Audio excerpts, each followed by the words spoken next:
43వ కీర్తన 4వ వచనంలో ఉంది మాట, ఆనంద సంతోషములు కలగజేయు దేవుడు. అప్పుడు నేను దేవుని బలిపీఠం వద్దకు నాకు ఆనంద సంతోషములు కలగజేయు దేవుని వద్దకు చేరుకుని, దేవా నా దేవా సితారా వాయించుని కృతజ్ఞతాస్తుతులు చెల్లించేదను. ఆనంద సంతోషములు కలగజేయు దేవుడు. ఆనందము సంతోషము దేవుని యొద్ద నుండి రావాలని అర్థం. ఈ లోకమంతా నువ్వు కూడగొట్టుకున్నా నీకు ఆనందము సంతోషము దొరకదు. ఇది ఎంత ఎక్కువైతుందో అంత తరిగిపోతుంది సంతోషం లోకరీతిగా. కాబట్టి దేవునిలోనే ఉన్న ఆనందం, దేవునిలోనే సంతోషం. 43 మొదటి 4 వచనాలు మీరు చదివితే, దేవా నాకు న్యాయం తీర్చుము, భక్తి లేని జనముతో నా పక్షమున వ్యాజ్యమాడము, కపటము కలిగి దౌర్జన్యం చేయవారి చేతిలో నుండి నీవు నన్ను విడిపించు. నీవు నాకు దుర్గమైన దేవుడు, నన్ను త్రోసివేస్తేవేమి? నేను శత్రుబాధ చేత దుఃఖాక్రాంతుడై సంచరింపనేలా. నీ వెలుగును నీ సత్యమును బయలుదేరజేయము, అవి నాకు త్రోవ చూపును. అవి నీ పరిశుద్ధ పర్వతములకు నీ నివాస స్థలములకు నన్ను తోడుకొని వచ్చు. అప్పుడు నేను దేవుని బలిపీఠం వద్దకు నాకు ఆనంద సంతోషములు కలుగజేయి దేవుని యొద్దకు చేరును. దేవా నా దేవా సితారా వాయించు నీ కృతజ్ఞతాస్తుతులు చెల్లించను. అంటే శత్రు బాధ, దావీదు బాధలు ఉన్నాయి మనకు తెలుసు కదా. ఆయన ప్రార్థన మానలేదు, స్తుతి మానలేదు, దేవుని కొనియాడడం మానడం లేదు. ఆనందము సంతోషము దేవుని దగ్గరనే దొరుకుతుందని విశ్వాసం గలవాడు. దావీదు రాసిన కీర్తనలో చాలా మాటలు ఉన్నాయి ఇలా, నీ సన్నిధిలో సంపూర్ణమైన సంతోషము, నీ కుడి చేతిలో నిత్యమైన సుఖం. కీర్తనలు 16:11 ఉంది, నీతిని ప్రేమించి నువ్వు భక్తిహీనతను ద్వేషిస్తున్నావు కాబట్టి నీ దేవుడి చెలికాండ్రందరికంటే హెచ్చమునట్లుగా నిన్ను ఆనంద తైలముతో అభిషేకించి ఉన్నాడు. వారి ధాన్య ద్రాక్షారసములు విస్తరించిన నాటి సంతోషం కంటే అధికమైన సంతోషం నీవు నాకు పుట్టించితివి. కీర్తన 4:7 వచనం. అంటే మరి ఇతరుల ధాన్యము ద్రాక్షారసము విస్తరించి వాళ్ళన్నీ లోకరీతిగా అన్నీ కలిగి ఉన్నవారు, అయినా ఏమి లేని ఈ విశ్వాసికి ఉన్నంత సంతోషం ఆనందము అన్నీ కలిగి ఈ లోకరీతిగా ఉన్నవానికి లేదు. అదే దేవుని యొద్ద నుండి వచ్చే సంతోషం అన్నమాట, ఆనందం. దేవుని యందు ఆనందించడం వల్ల మీకు ఏం కలుగుతుందట? బలము కలుగుతుంది. వాక్యంలో ఉన్నది, సకల సంపూర్ణతకు పరిమితి కలదు అని నేను గ్రహించి ఉన్నాను. నీ ధర్మశాస్త్రము, నీ ధర్మోపదేశం అపరిమితమైంది. దేవుని వాక్యం నువ్వు చదువుతున్నప్పుడు నీకేం కలుగుతుంది? ఆనందం కలుగుతుంది, శ్రమలో నెమ్మది కలుగుతుంది, కృంగుదల నుండి విడుదల కలుగుతుంది. నా బాధలో ఇదే నాకు నెమ్మది కలిగించినది, నీ వాక్యమే నన్ను బ్రతికించి ఉన్నది. కాబట్టి ఇంత సంతోషం ఎక్కడుందండి? దేవుని బిడ్డలకు ఉన్న ఆదరణ ఎక్కడున్నది? అందుకే దావీదు మహారాజు కూడా అంటాడు, దుప్పి నీటి వాగుల కొరకు ఆశపడినట్లు దేవా నా ప్రాణము నీ కొరకు తృష్ణపడుచున్నది. ఎప్పుడు వెళ్ళాలి దేవుని సన్నిధికి, ఎప్పుడు దేవుని బిడ్డలతో కలవాలి, దేవుని మాటలు వినాలి, దేవుని ఆరాధించాలి. అదే సంతోషం మనకు, అదే రక్షణ సంతోషం అంటారు. పాపంలో ఉండేవానికి ఏం సంతోషం ఉంది? పాపం చేసేవాడు మొట్టమొదట కోల్పోయేది ఏంటి తెలుసా? సంతోషం. The first thing he will lose is the happiness. వాడు సంతోషం కొరకే పాపం చేస్తున్నాడు, కానీ కోల్పోయేది ఏంటి? ఆ సంతోషమే కోల్పోతాడు. వానికి దుఃఖమే, ఇక్కడ దేవుడు కదా, ఇవ్వడు వానికి సంతోషం, ఇవ్వడు, నెమ్మది ఇవ్వడు. కనుక ఆనంద సంతోషములు కలగజేసే దేవుడని నువ్వు గ్రహించాలి. కొత్తగా మరి ప్రభు నమ్ముకున్న వాళ్ళ సంతోషం, వారి ముఖంలో ఎంత ఆనందం ఉంటుందండి. విగ్రహాన్ని అంతా వదిలిపెట్టేసి సత్యదేవుని అనుసరించి ఆ మందిరంలో మందలో చేరిన తర్వాత వాళ్ళు మాట్లాడుతుంటే వినాలి మీరు ఎప్పుడైనా. ఎందుకంటే వాళ్ళు చీకటి నుండి, అంధకారం నుండి గొప్ప వెలుగు చూడగానే వాళ్ళకి ఏం కలుగుతుంది? సంతోషం, ఆనందం. అలాగూ మళ్ళీ అది బాధపడిపోనియద్దు, ఎప్పుడు ఉండాలి ఆనందం. ఆ ఆనందము దేవుడికి అనుగ్రహిస్తాడు. తన సేవకులు సంతోషిస్తుంటే కూడా దేవునికి ఆనందం కలుగుతుందంట. నీతిమంతుల కొరకు ఆనందము విత్తబడి ఉందంట. నీతిమంతులకు సంతోషం కలుగుతుంది తప్పకుండా, వారి నీతి వారికి సంతోషం కలుగుతుంది.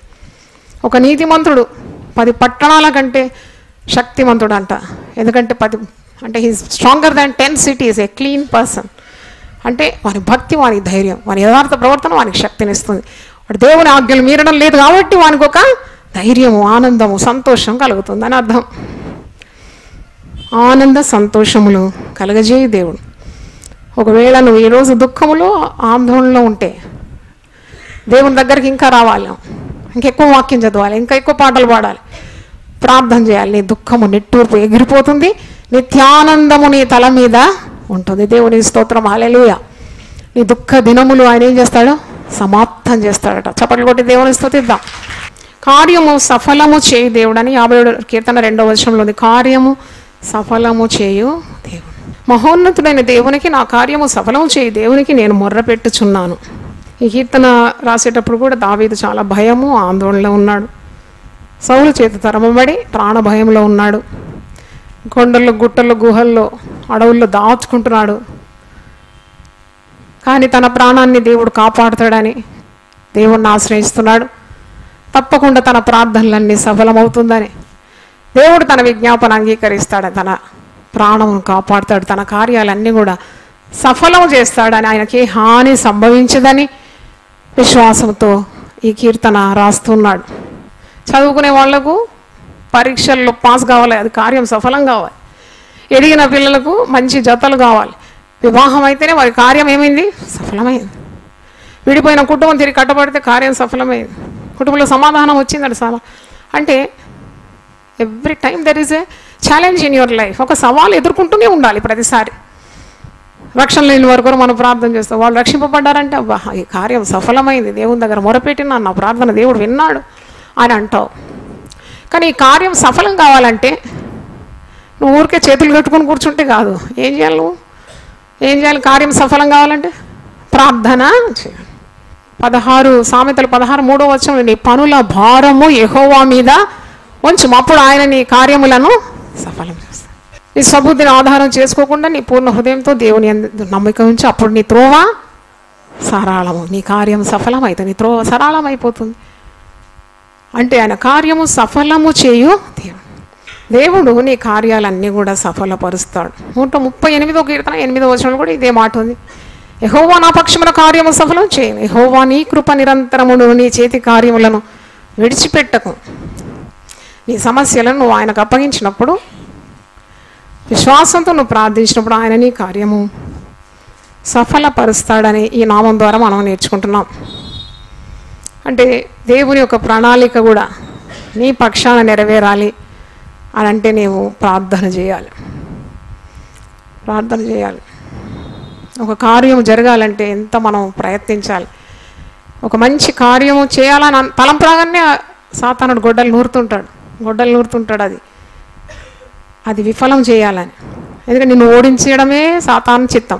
కానీ నిన్ను విజయంతో నడిపించడం అది ఎవరి చిత్తం? దేవుని చిత్తం. కనుక నీవు సాతాన్ని ఎదిరించి దేవునికి లోబడి నువ్వు ముందుకు ప్రార్థనతో నడిచినప్పుడు ఆయన నీ త్రోవను సరళం చేసి ఆయన కార్యాలన్నీ కూడా నీ కార్యాలన్నీ నీ పక్షాన నెరవేరుస్తాడు, సఫలపరుస్తాడు నీ ప్రార్థనలనని నీవు నమ్మాలి. ఉద్యోగం లేని వారు ప్రార్థన చేయాలి, పని చేయాలి. You have to work for it. నువ్వు చేసిన పనుల మీదనే నువ్వు ఆధారపడకుండా దేవుని మీద ఆశ్రయించి నీ వంతు నువ్వు కృషి చేయాలి, పని చేయాలి. నీవు శరీరాలను ఆధారం చేసుకున్నావా? మనుషులను నమ్ముతున్నావా? నువ్వు త్వరలో ఎండిపోతావు అని వాక్యంలో ఉంది. శాపగ్రస్తురాలు అయిపోతావు, శాపం వచ్చేస్తూ నీకు. దేవుని ఆశ్రయించు, దేవుని మీద ఆనుకో. ఆయన నీ కార్యములు ఏం చేస్తాడు? చప్పట్లు కొట్టి దేవుని ఇస్తుంది. ఆయన నీ పక్షములు ఉంటాడు.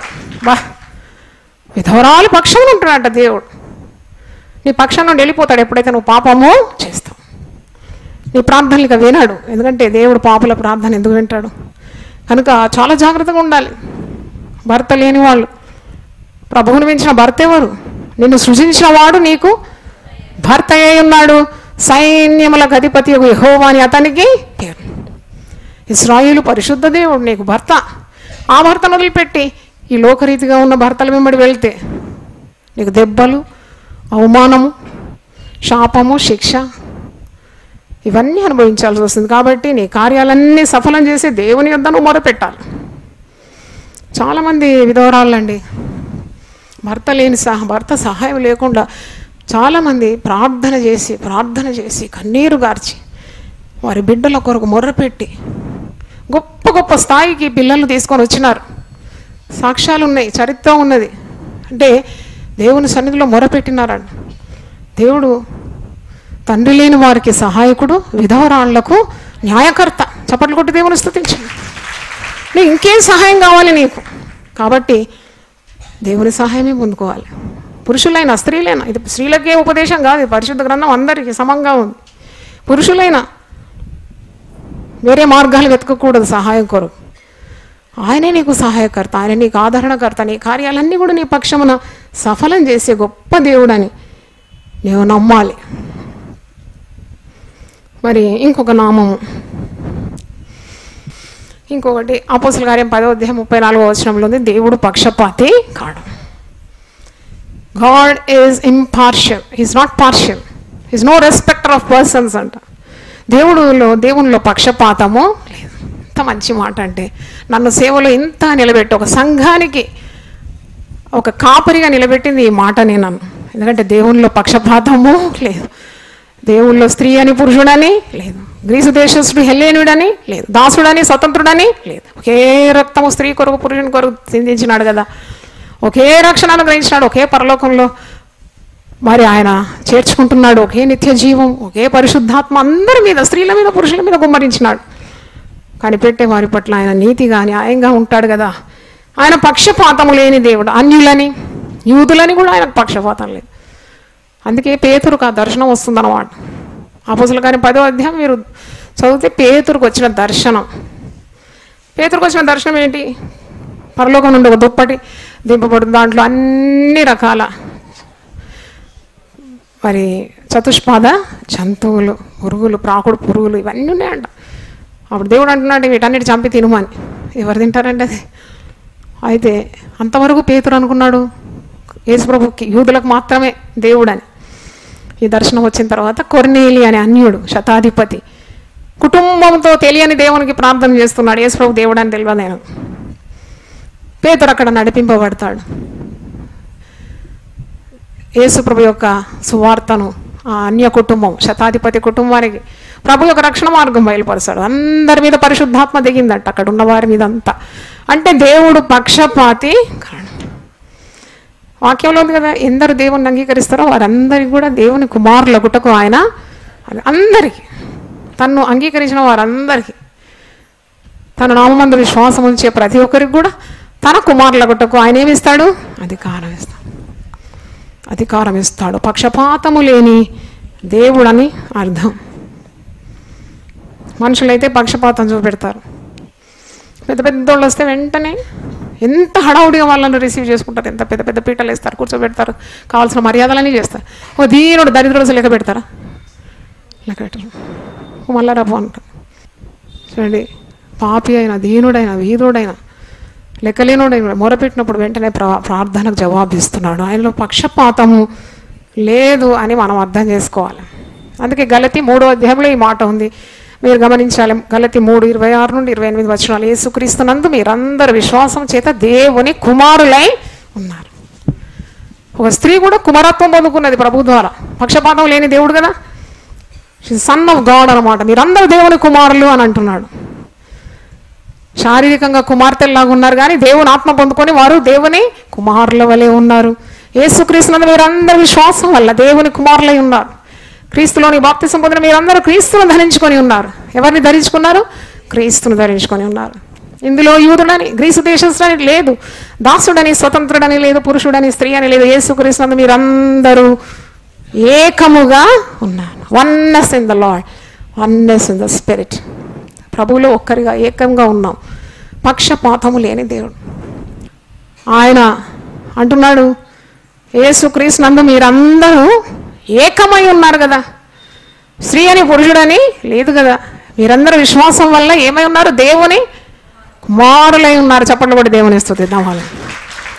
హల్లెలూయా. ఒకవేళ దేవుని చిత్తం కాకుండా 21 సంవత్సరాలు ఒక స్త్రీగా దేవుని సేవ చేయడానికి దేవుడు నన్ను అనుమతిస్తాడా? Will he allow me to do God's work if it is not the will of God? మీరేమంటారు? ఎప్పుడో మరి దేవుడు నన్ను ఈ లోకం నుండే తుడిచి పెట్టేది, కానీ దేవుని చిత్తం నేను చేయాలి. నన్ను పిలిచినాడు, నన్ను అభిషేకించినాడు. పక్షపాతము లేని దేవుడు. I have to do God's work. I should not listen to man. మనుషుల మాట వినడమా లేక దేవుని మాట లోబడమా? దేవుని మాటకు విధేయురాలకు ఎంతోమంది ఆత్మలు దేవుని సన్నిధికి చేరినారు, నిత్యరాజ్యము పొందుకున్నారు. కాబట్టి దేవుడు ఇచ్చిన పని నువ్వు చేయాలి. ఆయన పక్షపాతము లేని దేవుడు. ఆయన నీ గొప్పతనం, పేదరికం, నువ్వు స్త్రీయా పురుషువా ఇవన్నీ చూడని దేవుడు అనమాట. ఆయన దృష్టిలో ఏకంగా ఉన్నారు. ఆయన నమ్మిన వారు ఆయన దృష్టిలో సమానంగా ఉన్నారు, దేవుని కుమారులుగా పిలబడుతున్నారని నీవు గమనించి, ఆయన పక్షపాతము లేని దేవుడై ఉన్నాడు. దేవునికి స్తోత్రం. హల్లెలూయా. ఇంకో నామం హెబ్రీ 6:10 ఈ నామం ఉంది, దేవుడు అన్యాయస్తుడు కాడు. God is not unjust. ఆయనలో అన్యాయము లేదు. చెప్పండి, దేవునిలో అన్యాయం లేదని చెప్పండి. కొందరు అంటారు, ఎంత అన్యాయం చేసినాడు దేవుడు, ఎంత అన్యాయం చేసాడు. అయ్యో దేవుడు అన్యాయం చేయడమ్మా, నీకెప్పుడు అన్యాయం చేయడమ్మా, నీకెప్పుడు అన్యాయం చేయడం. ఆయనలో చెడుతనము ఏది కూడా లేదు. ఆయనలో చెడుతనం లేదని ప్రసిద్ధి చేయడానికి ముసలితనం అందు కూడా మీరు చిగురిస్తారంట, సారం కలిగి పచ్చగా ఉంటారంట. మందిరంలో నాటబడి దేవుడు గొప్పోడు, దేవుడు మంచోడు, దేవుడు నీతిగల దేవుడు, దేవుళ్ళు న్యాయం ఉంది, దేవుళ్ళలో నీతి ఉంది, దేవుళ్ళలో ఏ చెడుతనం లేదని నువ్వు గట్టిగా పలుకుతావాడు. నీకు ఆయుష్యం ఇచ్చి దేవుడు అలా నిలబెడతాడంటే, ఎందుకంటే నీ అనుభవంలో నువ్వు తెలుసుకున్నావు దేవునిలో అన్యాయము లేదు. యోబు 1:20-22 10 మంది కుమారులను కుమార్తెలను పోగొట్టుకున్నాడు ఒకటే రోజు. అంటే వాళ్ళ ఇంట్లో ఎన్ని శవాలు ఉన్నాయి ఇప్పుడు? 10 మంది పిల్లలు చనిపోయినారంటే ఎన్ని ఉంటాయి డెడ్ బాడీస్? 10 dead bodies. ఎట్లా ఎదుర్కొన్నాడు? ఒక్క డెడ్ బాడీని ఎదుర్కోవడానికి వీలు కాదు కదా. మరి యోబు ఎంత నీతిమంతుడు, దేవుని యందు భయభక్తులు గలవాడు, చెడుతనాన్ని విసర్జించిన వాడు, యథార్థవంతుడు, న్యాయవంతుడు. ఇంత మంచి మనిషికి ఎందుకు వచ్చింది అని అనిపిస్తుంది. కానీ యోబు మాటలు చూడండి. అప్పుడు యోబు లేచి తన పైవస్త్రం చింపుకొని తల వెంట్రుకలు గొరిగించుకొని నేల మీద సాష్టాంగపడి నమస్కారం చేసి ఇట్లా, నేను తన తల్లి గర్భంలో నుండి దిగంబరినై వచ్చింది, దిగంబరినై అక్కడికి తిరిగి వెళ్ళేదను. యెహోవా ఇచ్చాను, యెహోవా తీసుకొని పోయాను, యెహోవా నామమునకు స్తుతి కలుగును గాక. ఈ సంగతుల్లో ఏ విషయమందును యోబు ఏ పాపమును చేయలేదు. దేవుడు అన్యాయం చేశానని చెప్పలేదు, దేవుడు అన్యాయం చేశాను చెప్పలేదంట. ఎంత గొప్ప భక్తుడు. 10 మంది పిల్లలు, ఆస్తిపాసులు, గొడ్లు, ఎడ్లు అన్నీ ఉన్నవన్నీ కూడా పోగొట్టుకున్నాడు. యోబు సమస్తము పోగొట్టుకున్నాడు. మిగిలింది ఒకటే. ఏం మిగిలింది? భార్య. కరెక్ట్. ఆ భార్య మంచిదా?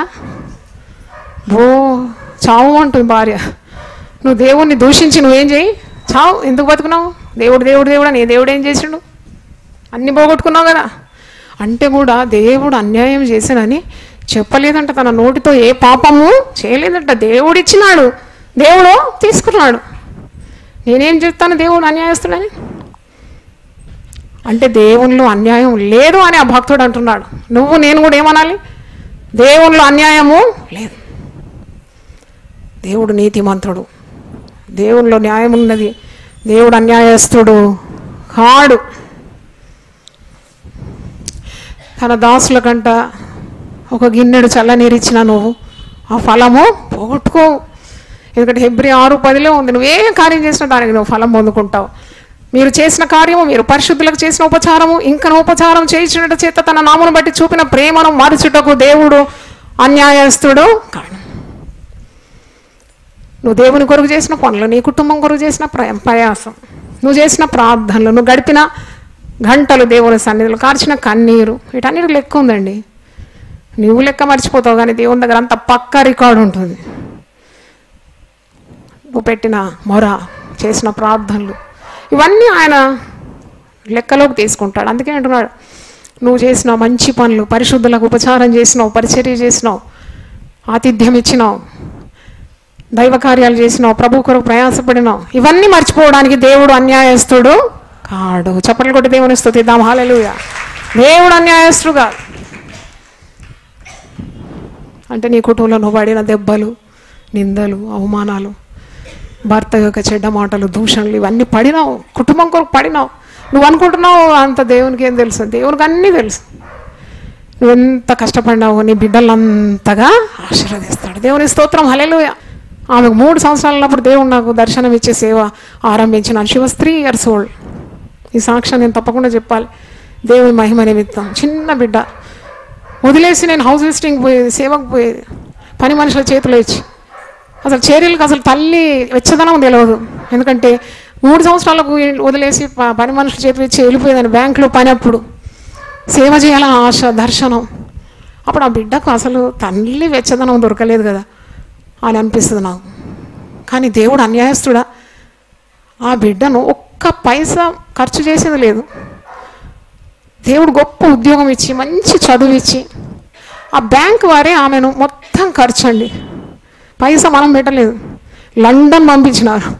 ఆ లండన్లో 4 నెలల ఖర్చు వారిది, పైగా పెద్ద జీతం. దేవుని స్తోత్రం, హల్లెలూయా. అరే దేవుడు అన్యాయస్తుడు. నువ్వు చేసిన ప్రయాసం తగిన ఫలం దేవుడు ఇస్తాడు. ఆయన నువ్వు చేసిన పనులన్నీ మర్చిపోవడానికి ఆయనలో నీతి లేదని ఆయన లేదా. తప్పకుండా నువ్వు తగిన ఫలాన్ని తగిన సమయం అందు పొందుకుంటావనే విశ్వాసం నీకు ఉండాలి. నేను దేవుణ్ణి అడుగుతాను ఎప్పుడు, ప్రతి దినం కూడా సహాయం చేసినావు. Without your help I cannot do anything. నువ్వు ఎంత నీతిగల దేవుడు. దేవుడు వాళ్ళతో మాట్లాడతాడు. ఎందుకు నేను అడగను కదా, నేను ఎవరితో అడుగుతాను? నేను దేవునితో అడుగుతాను.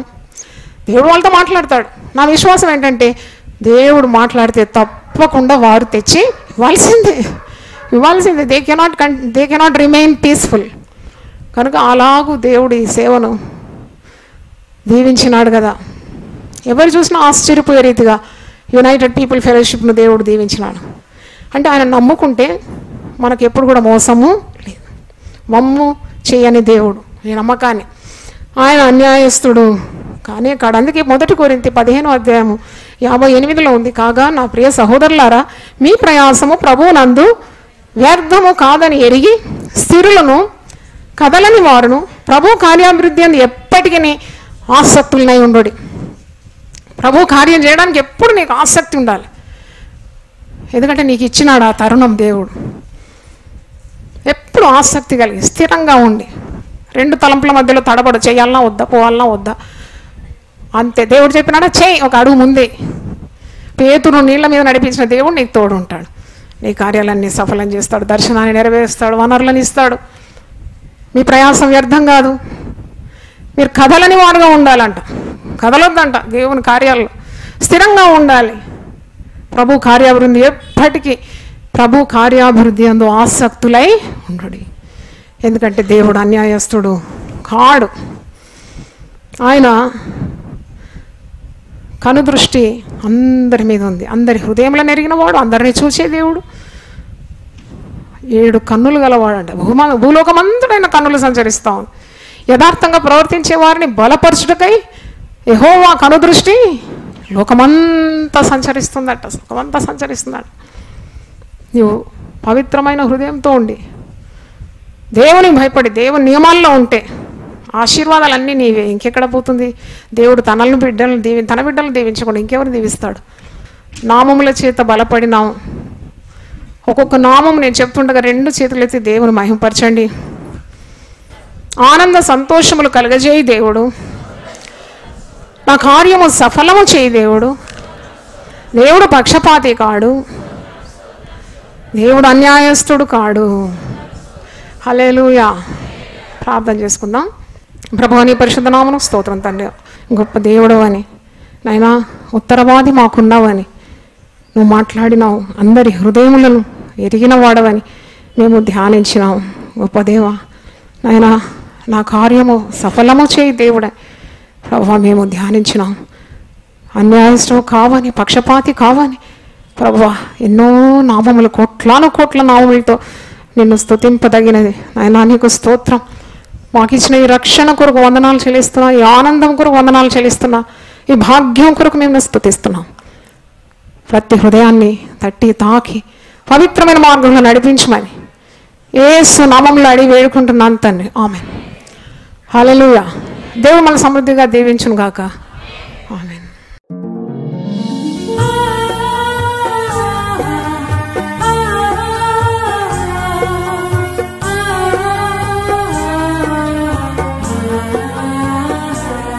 నీ ధనము నీ ఘనము ప్రభు యేసుదే.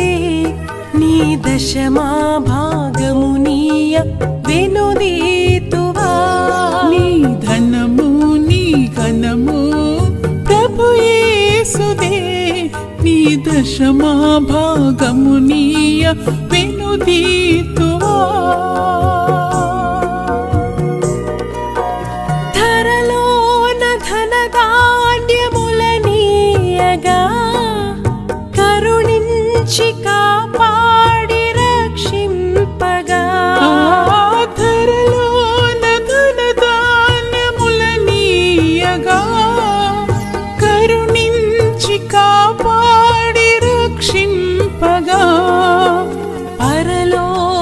పరలోకనాదుండు నీకీయగా మరి యేసు కొరకీయ వెనుదీతువా పరలోకనాథుండు నీకీయగా మరి యేసు కొరకీయ వెనుదీతువా నీ ధనము నీ ఘనము ప్రభు యేసుదే నీ దశమా భాగమునీయ వెనుదీతువా పాడి పంటలు ప్రభువు నీకీయగా కూడు గుట్టలు నీకు దయచేయగా పాడి పంటలు ప్రభు నీకీయగా కూడు గుట్టలు నీకు దయచేయగా వీడంగ ప్రభు యేసు నామంబును గడువేల ప్రభుకీయను క్రైస్తవా వేడంగ ప్రభు యేసు